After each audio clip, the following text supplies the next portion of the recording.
There's a certain kind of person a manipulator should never sit across from. They don't raise their voice. They don't get defensive. They just go quiet, tilt their head slightly, and ask one simple question that makes the whole story fall apart. Most people call that coldness. They call it being difficult. They call it overthinking. Psychology calls it something far more precise. Because what you're about to learn is exactly how the INTJ mind takes a manipulator's logic apart, piece by piece, using nothing but objective reality and the gaps the manipulator hoped you'd never notice.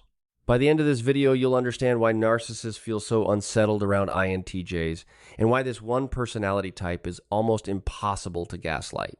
The INTJ, introverted, intuitive, thinking, judging, around 2% of the population, and one of the rarest types of all. They show up in every field that rewards seeing the truth before anyone else does. The scientist, the strategist, the analyst, who quietly notices the flaw in the plan everyone else applauded. And when one of these minds meets a narcissist, something fascinating happens. The manipulator runs their usual playbook, the charm, the pressure, the twisting of facts, and it just doesn't land. Psychologists who study manipulation, including researchers on the so-called dark triad, describe narcissistic control as a system that depends on emotional reactivity. The INTJ, almost by instinct, removes the one ingredient that system needs. We're going to walk through 7 reasons the INTJ dismantles narcissistic logic so effectively. And the deeper we go, the more you'll see this isn't about winning arguments. It's about how this mind is built. Let's start with the one thing the narcissist counts on most. A narcissist's first move is almost always emotional. Provoke. Destabilize. Get a reaction. But the INTJ runs on a function psychologists call introverted intuition paired with extroverted thinking. In plain terms, before they respond, they step back and process. Emotion gets filed for later. Analysis comes first. So when the manipulator pushes for that explosive reaction, they get stillness instead. And here's why that matters so much. The entire manipulation depends on you losing your footing. When the INTJ stays calm and simply observes, the narcissist is left performing to an audience that won't applaud. Think about what that does to someone whose whole strategy is built on emotional leverage. They keep pulling the lever and nothing comes out. No fear, no guilt, no frantic explaining, just a steady gaze and the quiet sense that they're being studied. For the manipulator, that silence is more unnerving than any argument. Here's where it gets fascinating. INTJs don't argue from feelings. They argue from what can be verified. Their dominant thinking style, extroverted thinking, is obsessed with one question. Does this hold up against the facts? Narcissistic logic, by contrast, is built on shifting ground, rewritten history, selective memory, claims that can't be checked. So the INTJ does something disarmingly simple. They keep returning the conversation to what actually happened. To a manipulator, this is maddening. You can't bend someone who keeps quietly pointing at the record. Every time the story shifts, the INTJ just notes the new version next to the old one. And they rarely do it with heat. There's no accusation, no raised voice, just a calm, almost clinical, but didn't you say the opposite last week? It's not an attack. It's a request to make the facts line up. And for a story built on the facts never lining up, that request alone is enough to start the collapse. Now, this is more subtle than it sounds.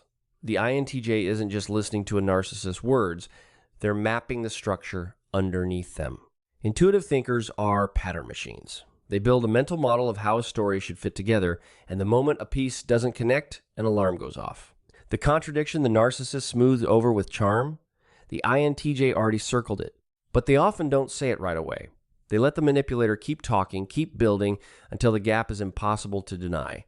Then comes the question, quiet, specific, and aimed straight at the crack.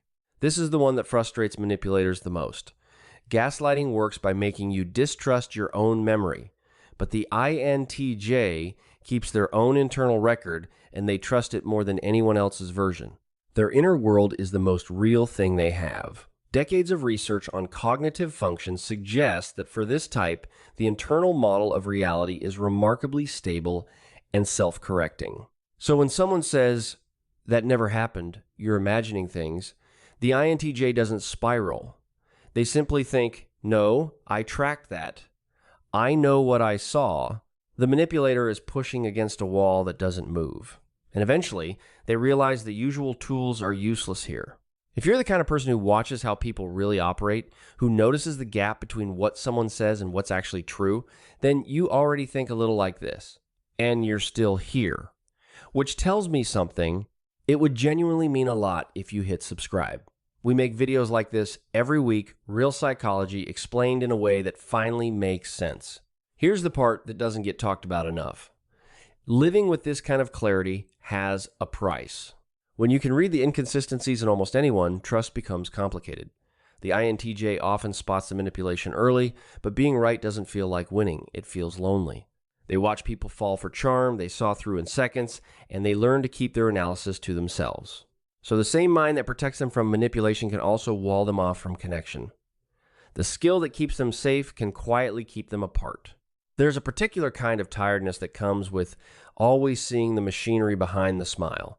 The INTJ doesn't get to enjoy the easy version of people.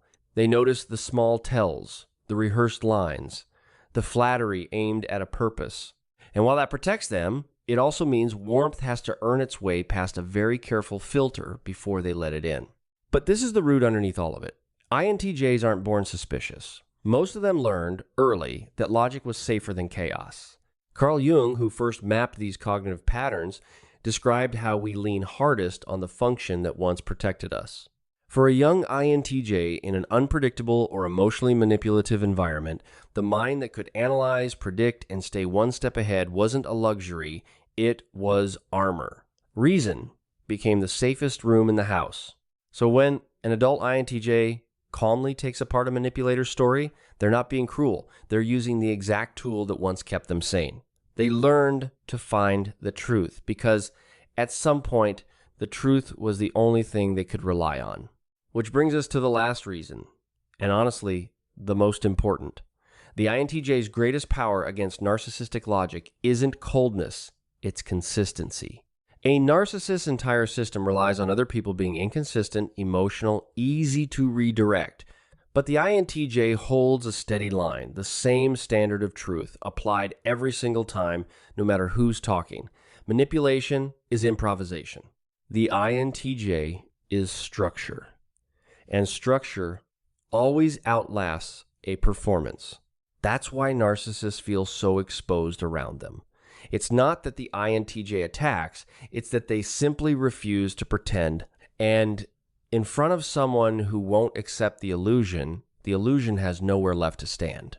This is also why these encounters rarely end in a dramatic fight. The INTJ doesn't need to expose anyone. They just stop participating in the fiction. They ask the honest question, they hold the line, and they wait. And a story that only survives on agreement quietly runs out of room when one person calmly declines to agree. So the next time you see someone go quiet in the middle of a manipulator's storm, then ask one calm, surgical question. You'll know exactly what you're looking at. You're not looking at someone who is cold. You're looking at a mind that learned to value what's real over what's comfortable. Someone who anchors to truth when everyone else is swept up in the story. Someone who, by simply refusing to be moved, makes the false thing reveal itself. The INTJ doesn't deconstruct narcissistic logic to win.